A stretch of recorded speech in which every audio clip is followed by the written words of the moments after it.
और उसमें हल्दी क्यों डाली? तो सब लोगों को पता तो पहले से था नहीं कि लाला होएगा। अब सब लोग सामान्य से वस्त्र पहने घूम रहे थे, कोई श्वेत वस्त्र में था, कोई अन्य अन्य वस्त्रों में था। तो ब्रजवासियों ने कही भैया लाला भयो नंद जी के यहाँ सबरे एक वस्त्र में है, जाओ एक से लगन लगो, पहचान में नहीं आवे कौन कौन है, कोई बड़ो नहीं, कोई छोटो नहीं, कोई मोटो नहीं, कोई पतलो नहीं, कोई धनवान नहीं, कोई निर्धन नहीं, सब एक रस है, जाओ। तो पूरे पीताम्बरी है गए, सब पीरे पीरे है गए। तो दही मिला करके डारे, अब पतो नहीं चल रही है कौन है, सब एक से। ये भाव है ब्रजवासियों को कि भैया लाला भयो है, सब समान हो जाओ, कोई श्रेष्ठ या अश्रेष्ठ भाव में मत रहो।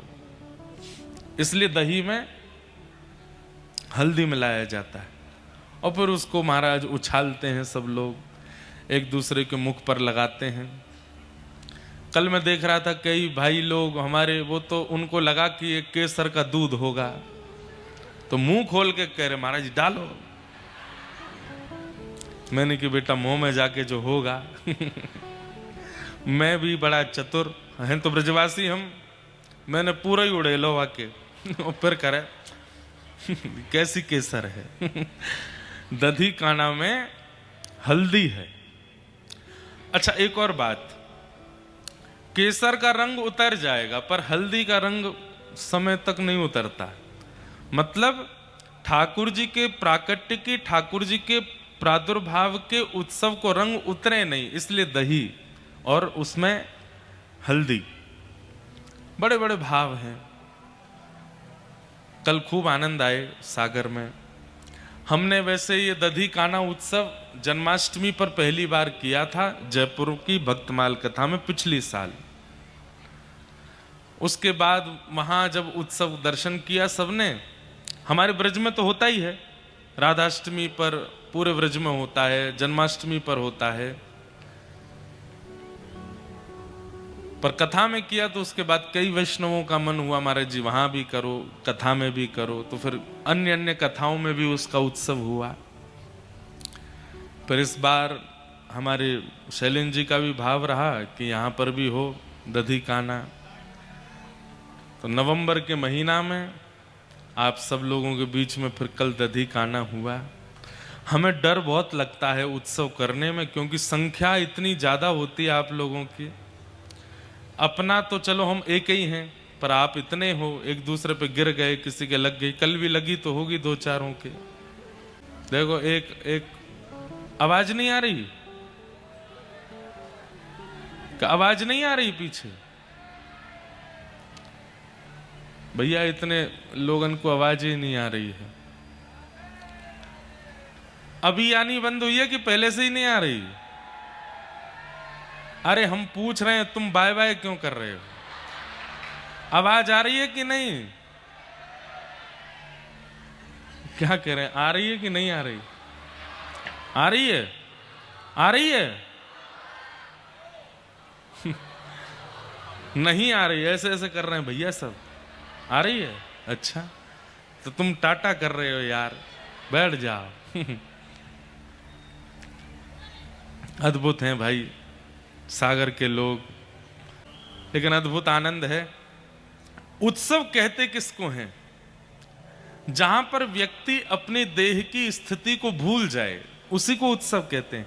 जहां पर यह पता है कि मेरे वस्त्र ठीक है कि नहीं, जहां पर यह पता है कि मेरा रूप ठीक लग रहा है कि नहीं, मेरे केश ठीक हैं कि नहीं, मैंने भोजन किया कि नहीं, मैंने जल पिया कि नहीं, मैं बैठ तो व्यवस्थित जगह पर गया हूं ना, ये सारी व्यवस्थाएं अगर चिंतन में है तो वो उत्सव नहीं हो सकता। उत्सव तो वो जहां सब छूट जाए, सब भूल जाए, ना तन की स्थिति, ना वस्त्रों की स्थिति, ना पहनने का कोई विचार, सबसे परे जब हो जाए तब उत्सव होता है। नंदस्त्वात्मजोत्पन्ने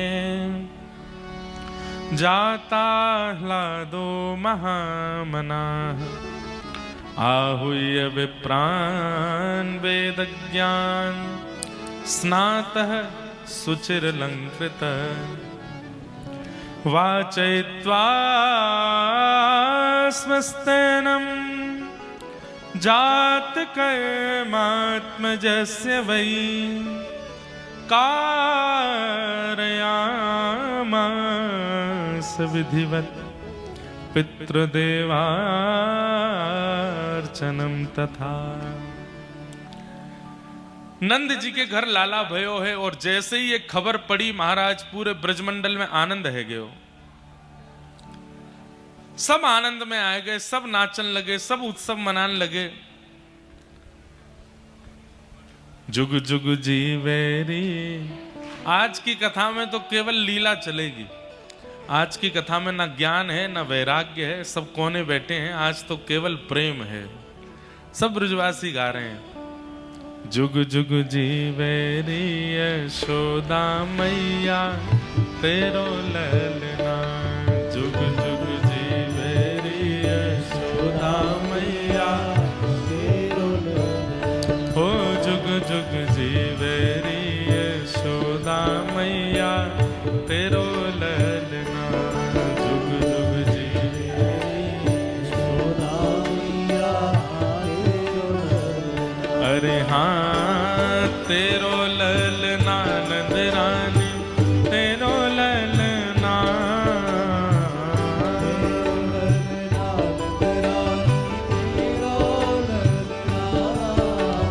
तेरो ललना महारानी तेरो ललना।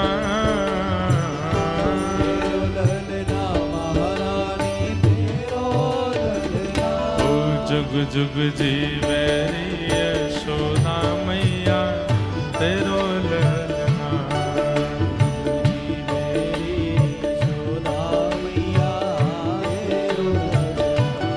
ओ बड़े भागते यशोदा मैया ऐसो सुत तिन जायो।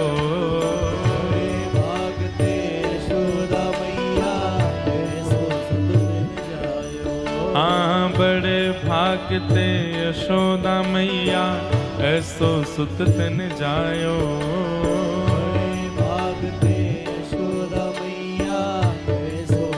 कैसो सुत पूर्ण ब्रह्म जगत को स्वामी सोतन गोद खिलायो।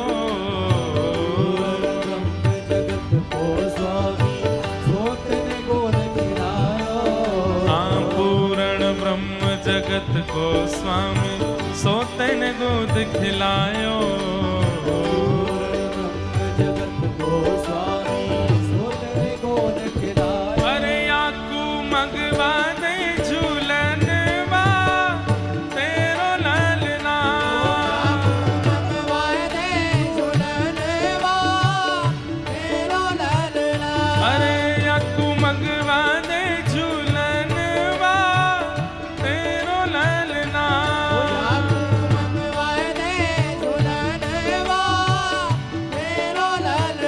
हे युग युग जीवेरी यशोदा मैया तेरो ललना। युग जीवेरी यशोदा नंद के लाला की।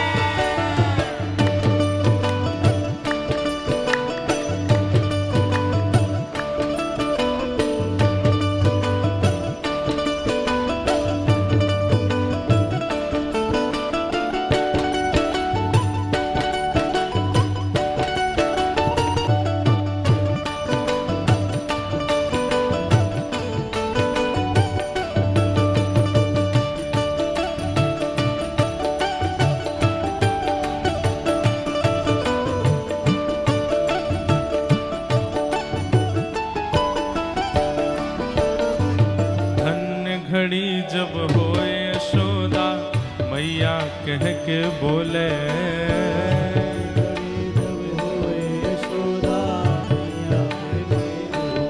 हे धन्य घड़ी जब होए यशोदा मैया कह के बोले।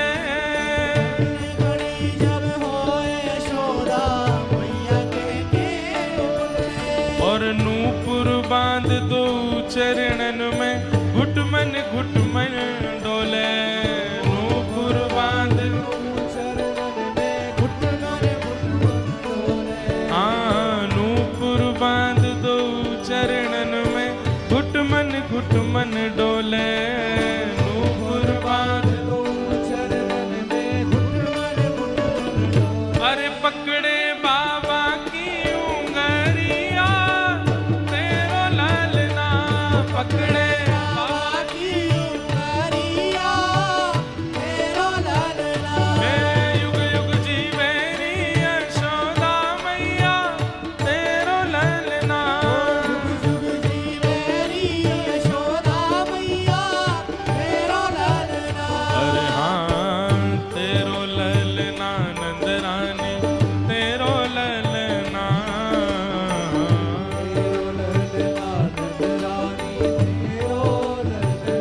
नंद रानी तेरो ललना यशोदा तेरो ललना ओ याना तेरो ललना नंद रानी तेरो ललना हे जुग जुग जीवेरी यशोदा मैया तेरो ललना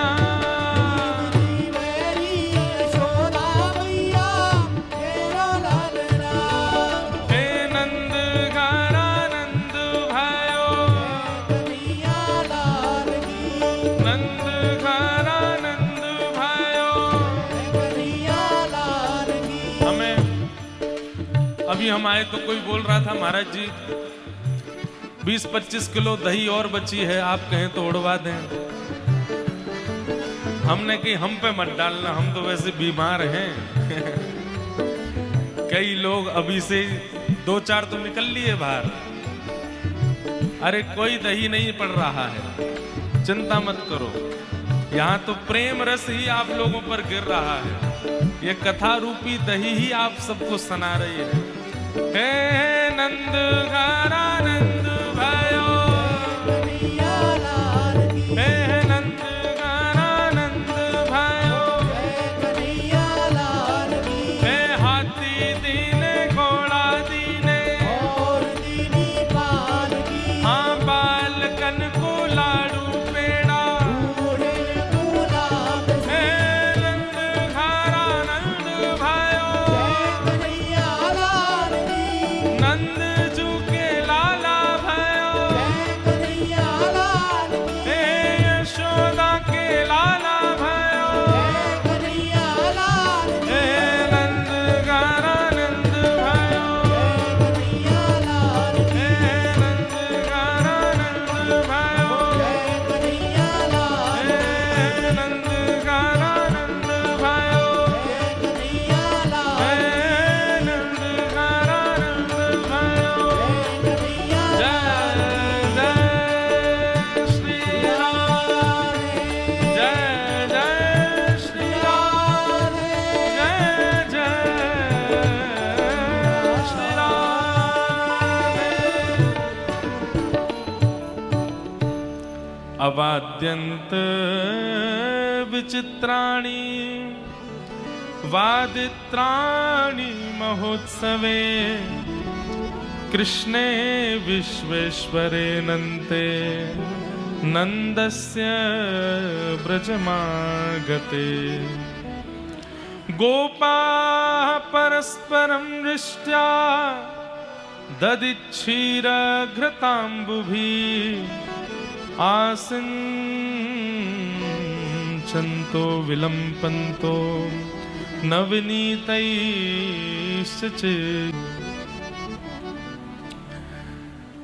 अवाद्यंत विचित्राणी वादित्राणी महोत्सवे विचित्र विचित्र वाद्यों को बजा करके ब्रजवासी सब उत्सव मना रहे हैं।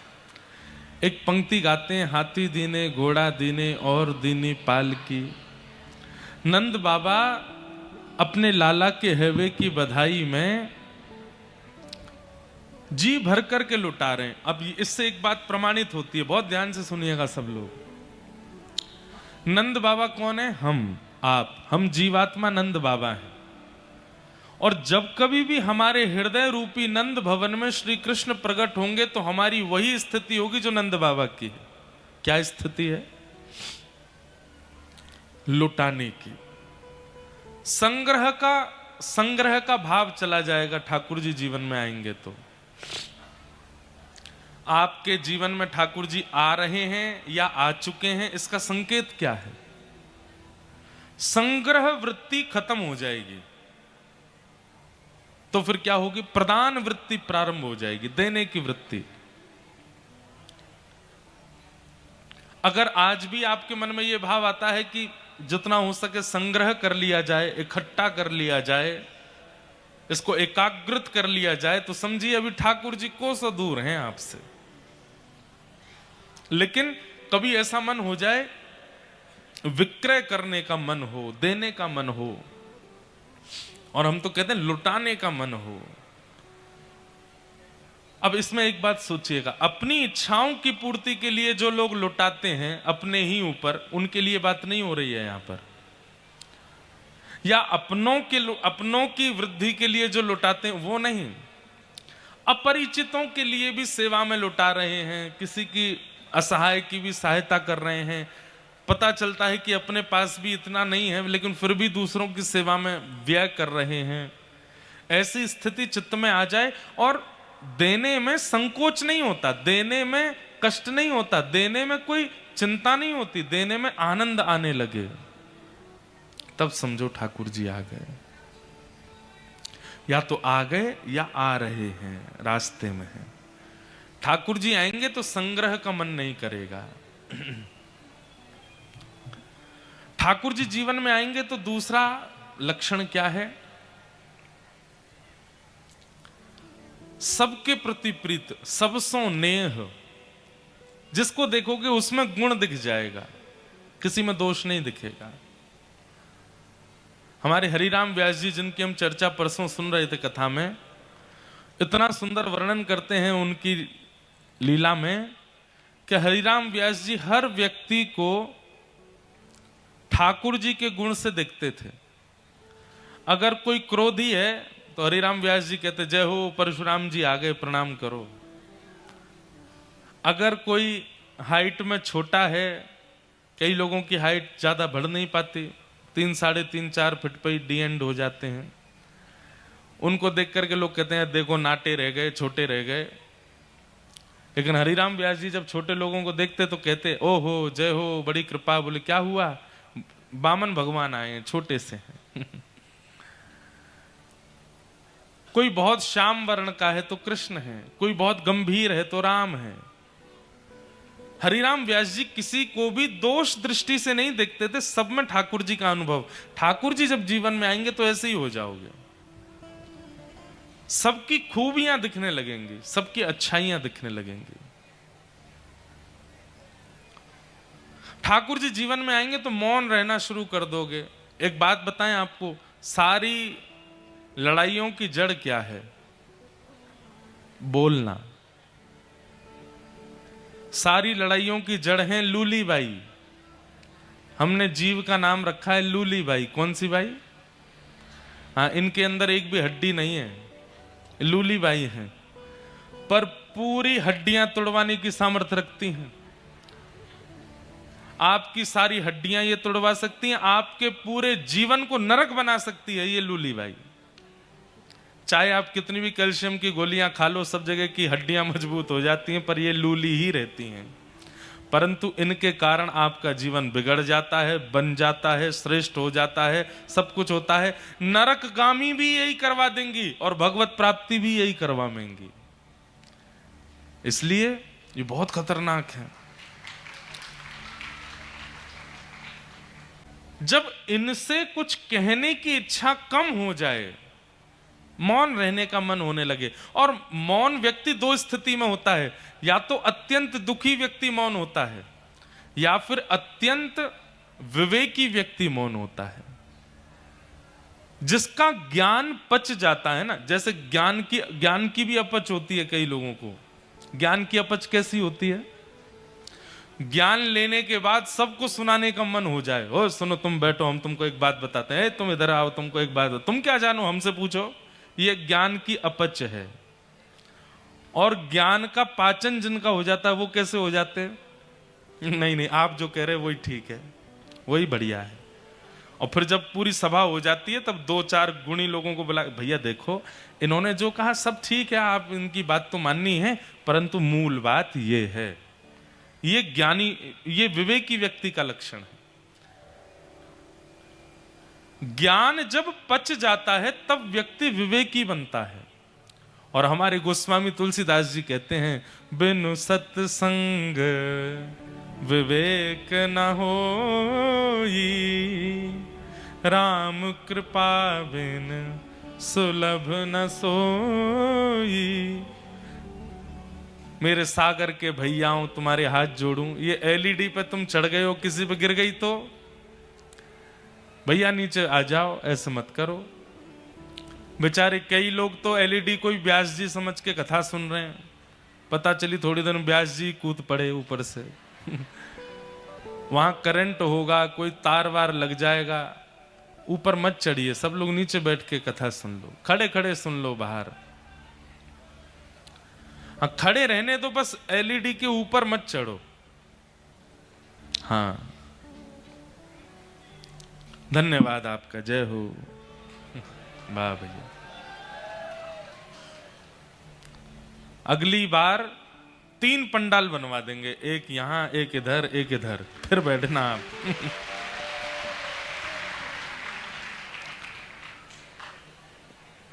जबकि अब की बार तो पिछली बार से बड़ा बना है पंडाल, तब भी लोग बाहर ही बैठे हैं। इतनी संख्या में आप सब लोग हैं कि इधर उधर बैठना पड़ रहा है।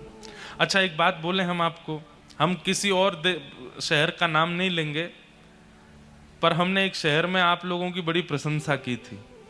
हमने कहा, मैंने कि देखो अपने क्या कहते हैं सागर में 50,000 लोग आएंगे, लेकिन आप देख लेना सुई गिरोगे तो उसकी आवाज भी आ जाएगी, इतनी शांति से सुनते हैं। वो बात अलग है, एलईडी वगैरह पे चढ़ जाते हैं ऊपर, पर वहां भी शांति से ही सुन रहे हैं। देखो खड़े हैं लेकिन शांति से सुन रहे हैं, कोई हल्ला नहीं। ये अच्छा लगता है। सागर के लोग बड़े अच्छे हैं, बहुत बढ़िया। तो नहीं तो कई जगह तो इतनी भीड़ में हल्ला ही होता रहता है। बाहर मेला लगता है तो मेला से पीपनी और ले आते हैं, उसको बजाते रहते हैं कथा में। कथा कहने के लिए व्यास जी को जो माहौल चाहिए वो सागर में अच्छा प्रकट हो जाता है, इसलिए हम कथा कह पाते हैं।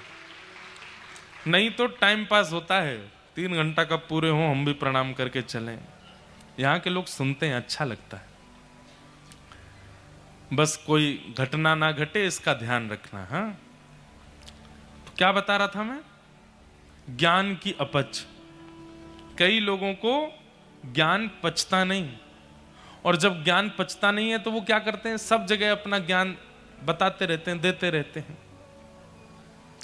पर ज्ञान जिसका पच जाता है, ज्ञान की पाचन से ही विवेक बुद्धि प्रकट होती है, और विवेकी व्यक्ति शांत रहता है, कम बोलता है, अल्प वचनों से अपनी बातों को पूरी करता है। जिसको एक बात समझाने के लिए 4 पैराग्राफ चाहिए, वो भी व्यक्ति विवेकी नहीं। अपनी बात समझाने के लिए शब्द चाहिए, बस कुछ शब्दों में अपनी बात की पूर्णता कर दे, उसको विवेकी कहते हैं।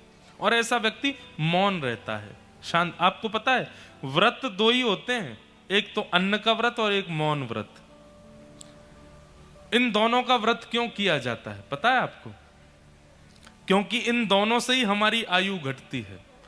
अन्न जितना खाएंगे उतनी आयु घटेगी, और जितना बोलेंगे उतनी आयु घटेगी।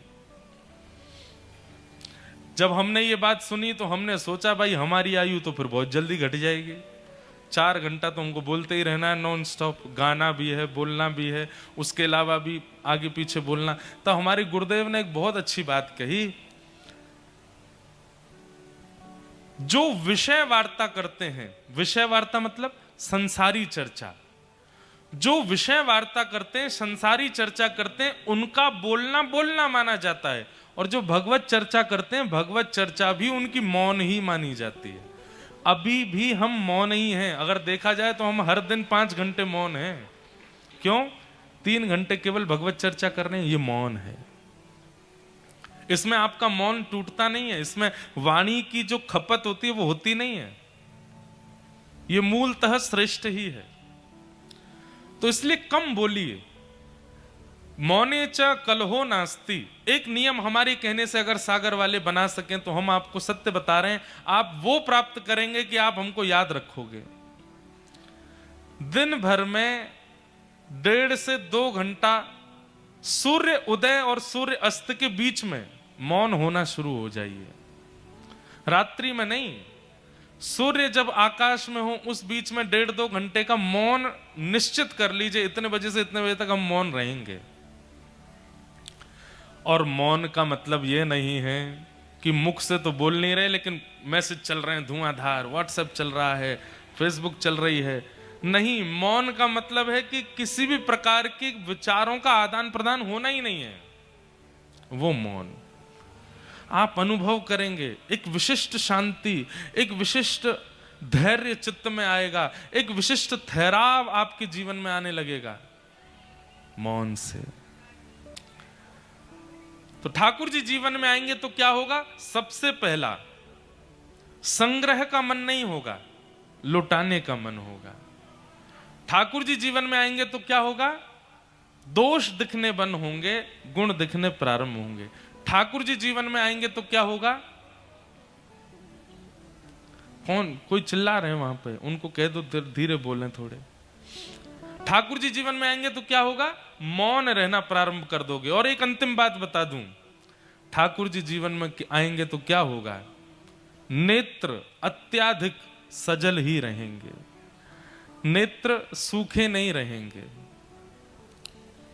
उनसे जल की वृष्टि, छोटे मतलब किसी व्यक्ति की सामान्य प्रेम बात भी अगर आपने सुन ली, छोटे छोटे बालक ने आकर के ये भी कह दिया मैं तो रात में मां को याद कर रहा था, आप उतना सुन के रो जाओगे। भावुकता चित्त में बहुत ज्यादा आ जाएगी। किसी की सहज वार्ता, किसी के सहज व्यवहार, सहज भाव को सुनकर के आपको रुदन हो जाएगा। समझ जाओ ठाकुर जी जीवन में आ गए। आप कहेंगे महाराज जी ये सब कहां लिखा है? स्वयं ठाकुर जी बता रहे हैं। वाग्गदगदा द्रवते यस्य चित्तम रुदत्य भीक्ष्णम हसति क्वचिच्च विलज्ज उद्गायत नृत्यते च मद्भक्ति युक्तो भुवनम पुनातु। वाग्गदगदा, जिसकी वाणी मेरे गुणानुवाद गाते गाते गदगद हो जाती हो। द्रवते यस्य चित्तम, जिसका हृदय बहुत द्रवित रहता हो, और इतना द्रवित होता हो कि किसी अन्य की सीधेपन, भोलेपन या सहज वार्ता पर उसके नेत्रों से अश्रुपात होने लग जाता हो। सामान्य सी बात पर हंसी आ जाती हो, मतलब कोई बहुत बड़ा जोक मारने की जरूरत नहीं है, सामान्य सी बात कह दो वो हंस जाते हैं, मुस्कुरा जाते हैं। रुदत्य भिक्षणम हसति क्वचिच्च विलज्ज उद्गायत नृत्यते च। मेरा कीर्तन सुनते ही विलज्ज होके, निर्लज्ज होके कीर्तन में नृत्य करने लग जाते हैं। मद भक्ति युक्तो, वो मेरे भक्ति से युक्त है। मद भक्ति युक्तो भुवनम पुनातु। इसलिए ठाकुर जी जीवन में आएंगे तो ये सारे लक्षण आने लगेंगे। उनमें सबसे पहला है संग्रह वृत्ति नष्ट होना। 2 प्रकार के लोभ होते हैं। लोभ, और आपको पता है पाप के बाप का नाम क्या है? लोभ। पाप के पिताजी का नाम है लोभ। एक बार एक बालक काशी से पढ़ करके आया, खूब विद्वान बन के आया, अपने पिताजी के पास आकर के बोला पिताजी मैं सब कुछ पढ़ के आया हूं, आप जहां से चाहो पूछ लो। तो पिता ने यही पूछा, बताओ पाप के बाप का नाम क्या है? नहीं बता पाया। बोले ये तो नहीं पढ़ाया गुरुजी ने। बोले ढूंढ के आओ कौन है पाप के बाप। बालक ने कल पढ़ा ढूंढने के लिए, तभी 2-3 दिन निकल गए, कहीं से उत्तर नहीं मिला पाप का बाप कौन। तभी एक घर के बाहर गौ माता खड़ी थी, तुलसी का पौधा लगा था। बालक ने सोचा किसी वैष्णव का घर है, 2-3 दिन हो गए कुछ खाया पिया नहीं, यहां पे कुछ पा लेता हूं। उस घर में जैसे ही प्रवेश किया, वो किसी वैष्णव का घर नहीं था, एक वैश्या का घर था।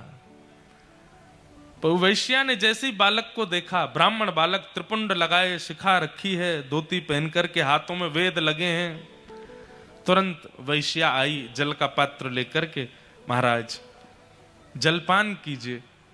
तो ब्राह्मण ने तुरंत जल लिया, पान किया, पान करके बोली, ये घर मुझे लगता है किसी वैष्णव का है, गोबर का चौका लगा है, बाहर गैया है, तुलसी का पौधा है, आप निश्चित ही कोई वैष्णव हैं। वैश्या बोली, वैष्णव का तो नहीं पता मैं हूं कि नहीं, पर मैं एक नगर वैश्या हूं। जैसे ही कहा नगर वैश्या, ब्राह्मण बालक तो तुरंत बाहर गया, वमन करने लगा, अपने पेट में हाथ लगाने लगा, पानी निकालने लगा बाहर। वैश्या बोली, क्या कर रहे हैं आप? बोले, पाप का बाप ढूंढने निकला था, वो तो मिला नहीं, तुम्हारे घर पर आके जल पी लिया, पाप और कर दिया मैंने। अरे तुम्हारे घर का पिएंगे हम, तुम्हारे हाथ का खाएंगे हम। जैसे ही सुना कि पाप के बाप को खोजने निकले थे, तो वैश्या ने मन में सोचा, ज्यादा दूर नहीं जाने दूंगी, यहीं मिलाती हूं। अब भगवान जल पी ही लिया है आपने, पाप तो हो ही गया आपसे, अब तो आपको जाना पड़ेगा, नदी स्नान करनी पड़ेगी, जनेऊ बदलनी पड़ेगी, पंचगव्य पान करना पड़ेगा, तभी आप शुद्ध होगे। ब्राह्मण बोले, और नहीं तो ये सब करना पड़ेगा, तभी शुद्ध होऊंगा मैं। तो जब पाप हो ही गया है तो थोड़ा और कर लीजिए। बोले, मतलब? बोले, पानी पिया है, प्रसाद भी पा लीजिए मेरे घर का, एक साथ कर लीजिएगा प्रायश्चित उसका। आजकल का व्यक्ति होता तो कर भी लेता, वो आजकल के लोग ऐसे ही विचार करते हैं, हमको करना तो है ही, गंगा जी नहाना तो है, ये पाप और कर चलो। हरिद्वार तो जा ही रहे हैं, तो क्यों ना किसी के संग छल और कर लो, कल तो डुबकी लगानी ही है। इतनी विचारधारा वाले लोग भी होते हैं संसार में। ब्राह्मण बालक तो लाल वर्ण का हो गया उसका चेहरा, तुम कह कैसे सकती हो मुझसे, मैं तुम्हारे घर का भोजन करूंगा।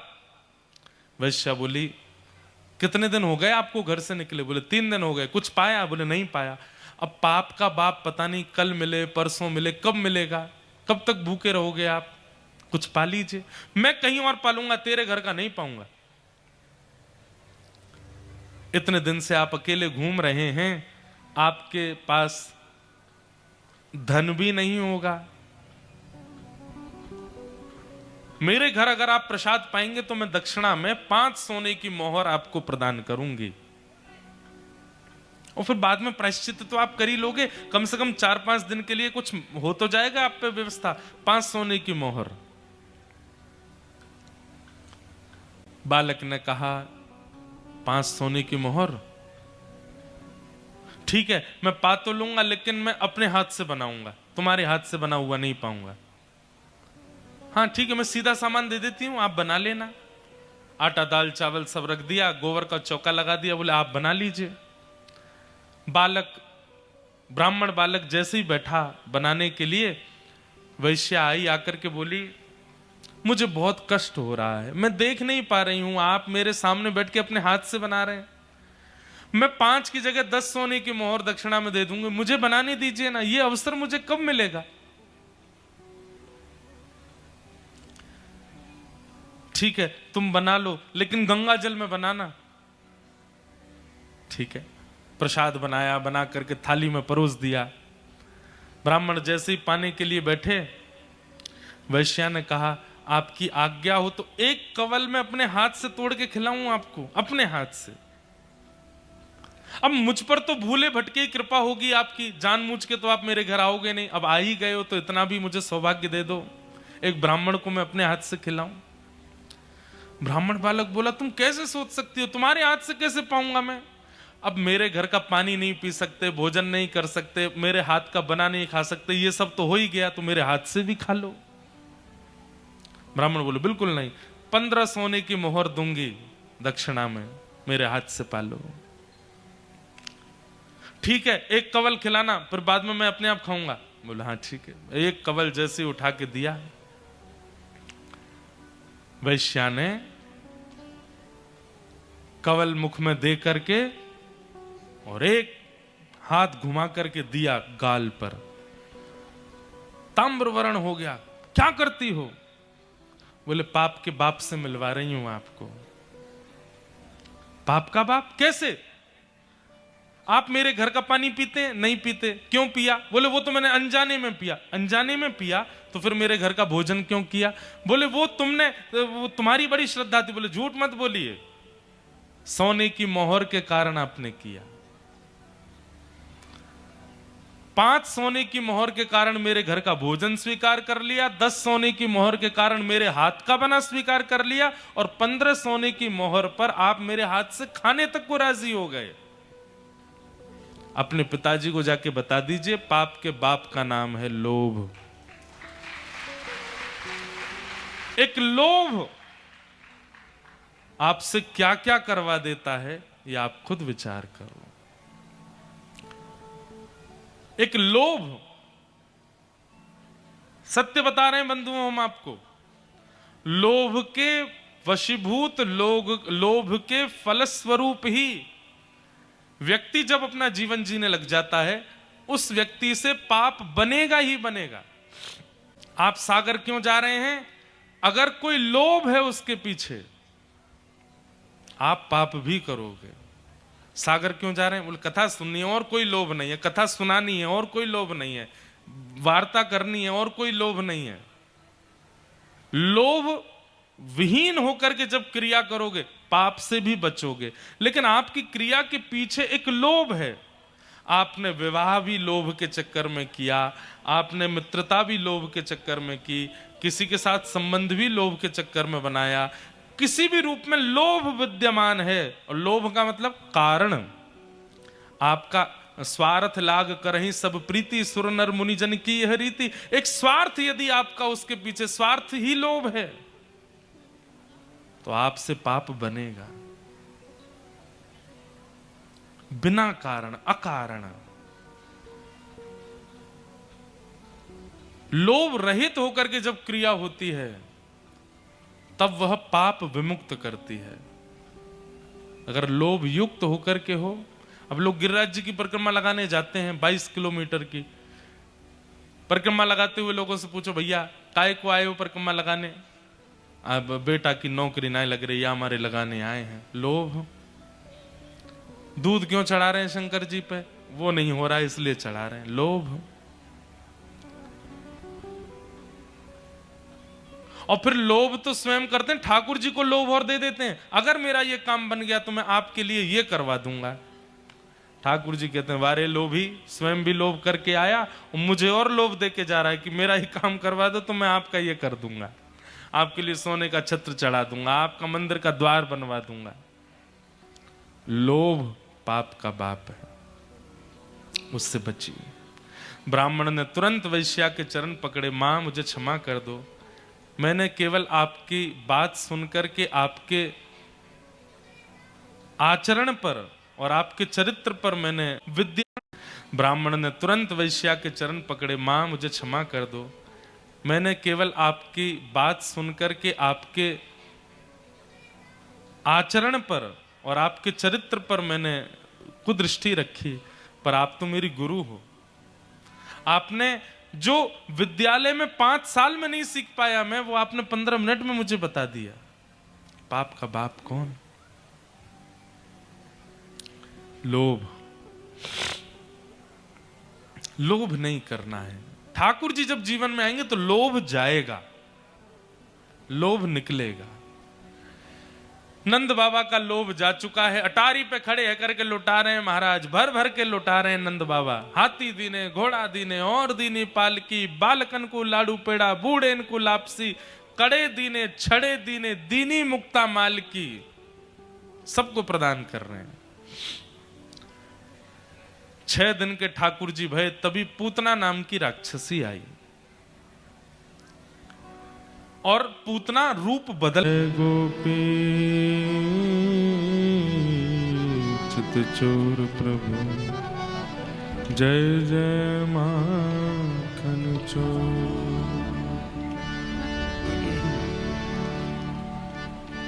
जय जय राधे कृष्ण, राधे कृष्ण, राधे गोविंद।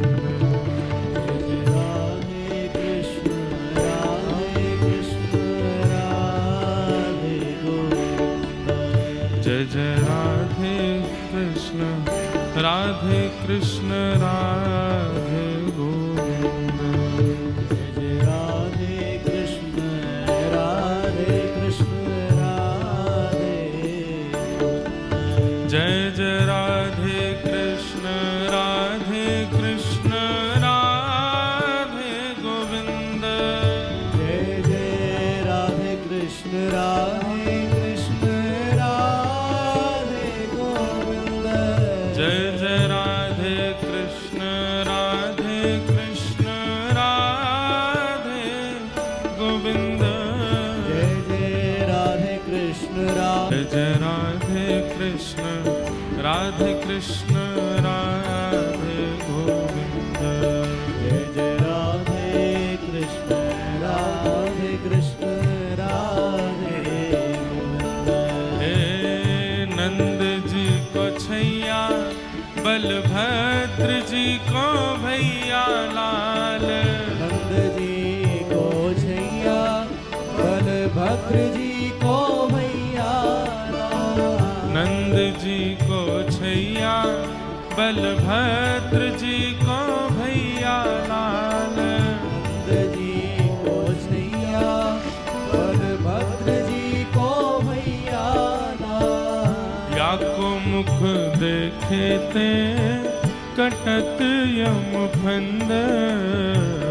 या को मुख देखे ते कटत यम फंद।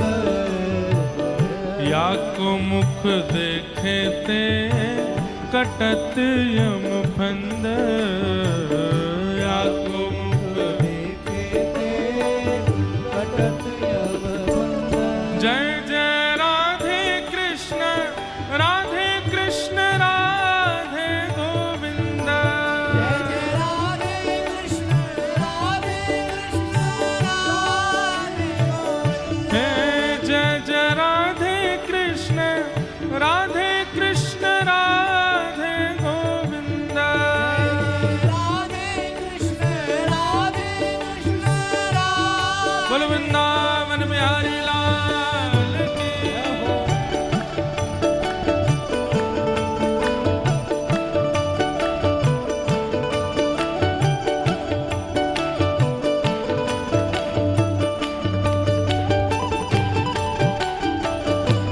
करताल बजा के गाओ भाव से।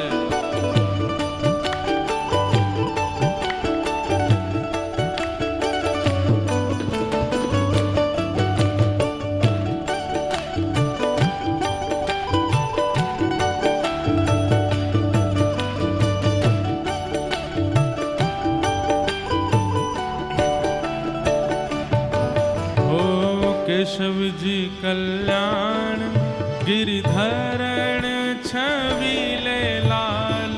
केशव जी कल्याण गिरधरण छबीले लाल। केशव जी कल्याण गिरिधरण छबीले लाल।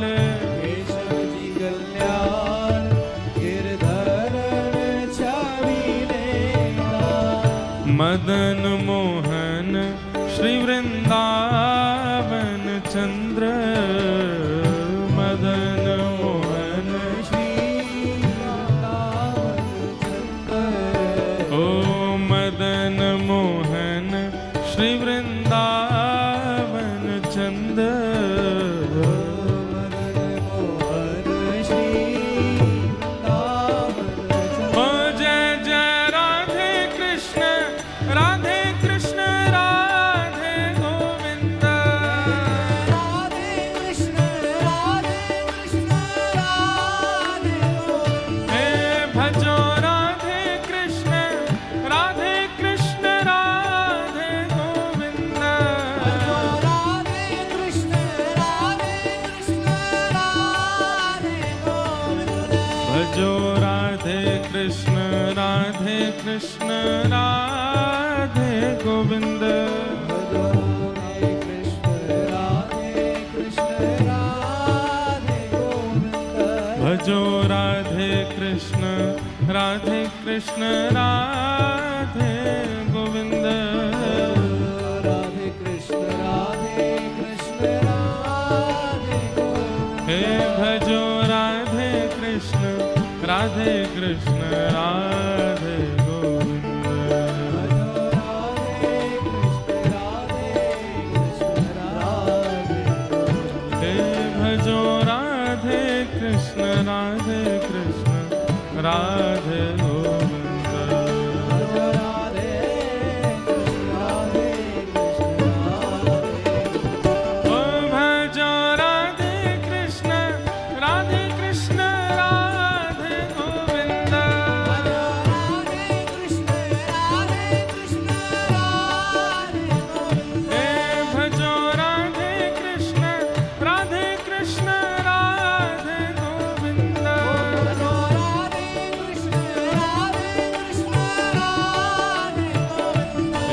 भजो राधे कृष्ण राधे गोविंद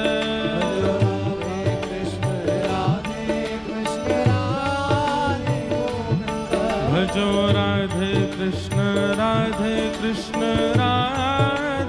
गोविंद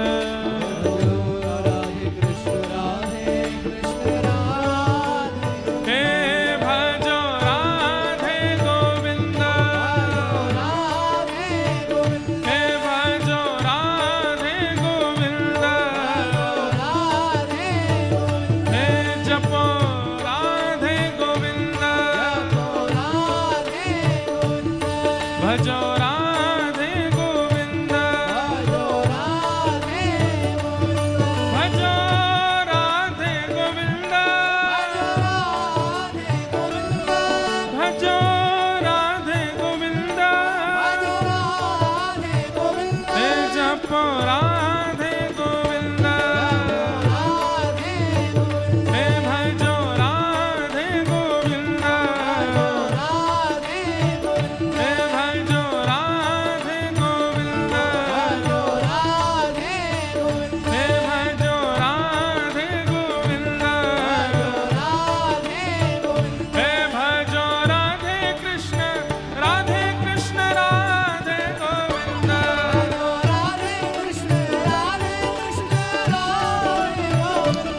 भजो राधे कृष्ण राधे गोविंद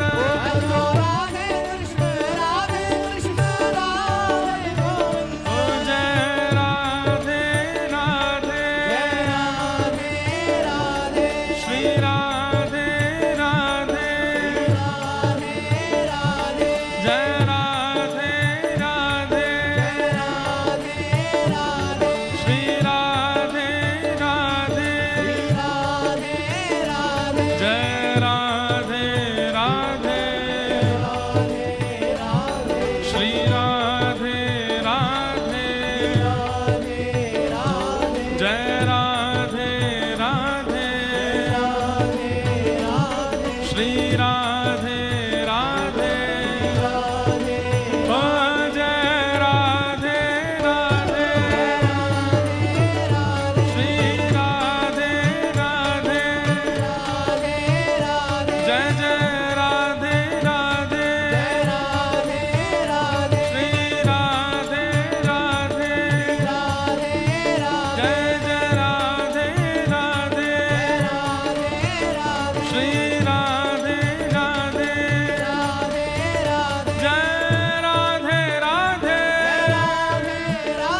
श्री राधे राधे जय राधे राधे श्री राधे राधे जय राधे राधे श्री राधे राधे जय राधे राधे श्री राधे राधे हे वृषभानु दुलारी बरसाने वारी श्री कृष्ण प्यारी अति भोली भारी ओ जय राधे राधे श्री राधे राधे जय राधे राधे श्री राधे राधे जय राधे राधे श्री राधे राधे जय जय श्री राम जय जय श्री राम जय जय श्री राम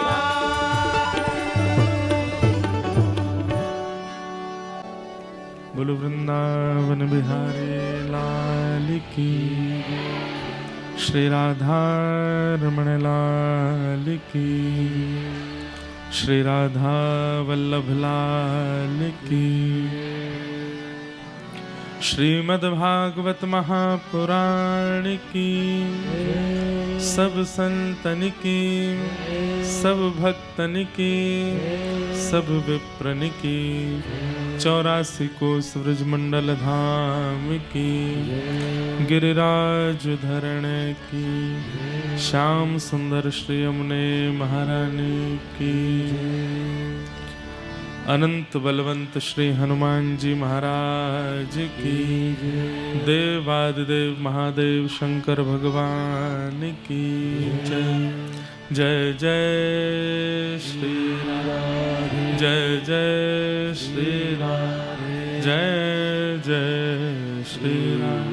नमः पार्वती पतये, हर हर महादेव।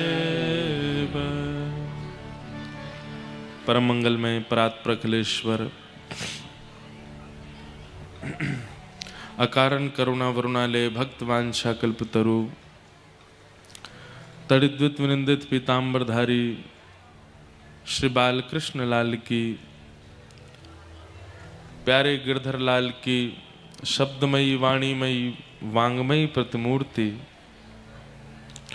हम आप सबके मध्य में विराजमान श्रीमद् भागवत महापुराण को बारंबार प्रणाम।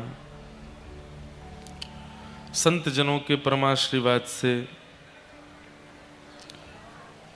श्री हनुमान जी महाराज की परम कृपा से हम आप सब लोग मध्य प्रदेश के इस सागर में श्रीमद् भागवती वार्ता का श्रवण लाभ प्राप्त कर रहे हैं, ये हमारा परम सौभाग्य है। मंच पर विराजमान संत प्रवर, समस्त विद्वत वरेण्य महानुभाव, गंधर्वजन और आप सभी श्रोता भाई बंधु मातृशक्ति, बालक मित्र सखा, सबको जय श्री कृष्ण, जय सिया राम, जय श्रीमन नारायण, जय जय श्री राधे। ठाकुर जी की बड़ी कृपा है। कल हमारे कथा के यजमान श्री शैलेंद्र जी और उनकी धर्म पत्नी श्री अनुश्री जी, दोनों के सद्भाव, सद्प्रयास और सत्संकल्प से कथा तो हो ही रही है सागर में, इतने वैष्णवों का यहाँ पर आनंद तो हो ही रहा है, पर साथ ही कल गोकुल का उत्सव, यहाँ गोकुल उत्सव मनाया गया, दधी काना किया गया। दधी काना हमारे ठाकुर जी के मंगल जन्मोत्सव में होता है और उसके पीछे कारण ये है